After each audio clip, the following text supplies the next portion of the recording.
वंदे मातरम।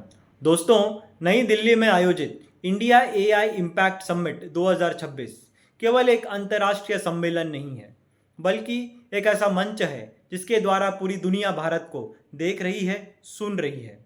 एक ऐसा मंच जहां पर एआई की बात हो रही है, तकनीक, निवेश और भविष्य की अर्थव्यवस्था की बात हो रही है। और ऐसे मंच पर खड़े होकर के यूथ कांग्रेस कार्यकर्ता अपनी टी शर्ट उतार करके मोदी विरोध के नारे लगाते हैं, सरकार के विरोध में नारे लगाते हैं।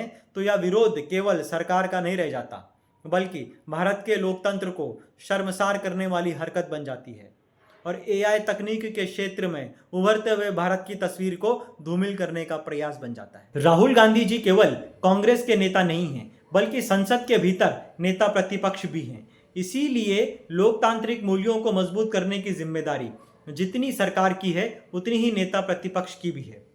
लोकतंत्र में विरोध और असहमति दोनों जरूरी होते हैं। राहुल गांधी जी और कांग्रेस को इस बात को समझ लेना चाहिए कि विरोध और प्रदर्शन अपनी जगह पर ठीक है, लेकिन हर जगह, हर समय, हर तरीका विरोध करने के लिए सही नहीं होता। और ऐसा विरोध जिससे ना लोकतंत्र मजबूत होता हो, ना विपक्ष मजबूत होता हो, ऐसा विरोध किस काम का? ऐसा विरोध कभी भी समर्थन योग्य नहीं होता। यह देश राहुल गांधी जी से और विपक्ष से भारत जोड़ो यात्रा जैसे वैचारिक और सकारात्मक एजेंडे की उम्मीद करता है। याद कीजिए, भारत जोड़ो यात्रा से पहले राहुल गांधी जी की इमेज पूरे देश भर में पप्पू की थी, लेकिन भारत जोड़ो यात्रा के बाद देश की जनता ने राहुल गांधी जी को एक गंभीर राजनेता के रूप में अपनाया। साल 2024 लोकसभा के परिणाम में यह साफ साफ नजर आता है। इसीलिए विपक्ष को सचेत और सजग हो जाना चाहिए और अपने आप को इस देश के सामने एक गंभीर, मजबूत और परिपक्व विकल्प के रूप में प्रस्तुत करना चाहिए।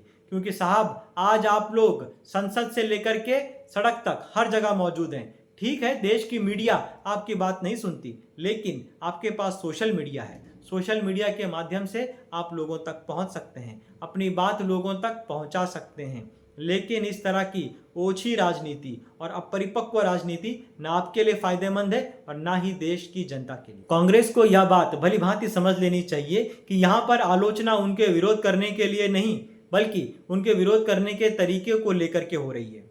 आपका भले ही बीजेपी के साथ में, मोदी के साथ में राजनीतिक विरोध है, ठीक है, लेकिन अंतर्राष्ट्रीय मंच को घरेलू राजनीति का अखाड़ा मत बनाइए। और इंडिया एआई समिट 2026 में बात हो रही है देश के युवा की, बात हो रही है रोजगार की, निवेश की, भारत के भविष्य की, और इन सबसे ज़्यादा भारत की पूरी दुनिया में पहचान क्या होगी। दांव पर लगी है हमारी प्रतिष्ठा, हमारी पहचान, उसके साथ कोई समझौता नहीं। जय हिंद।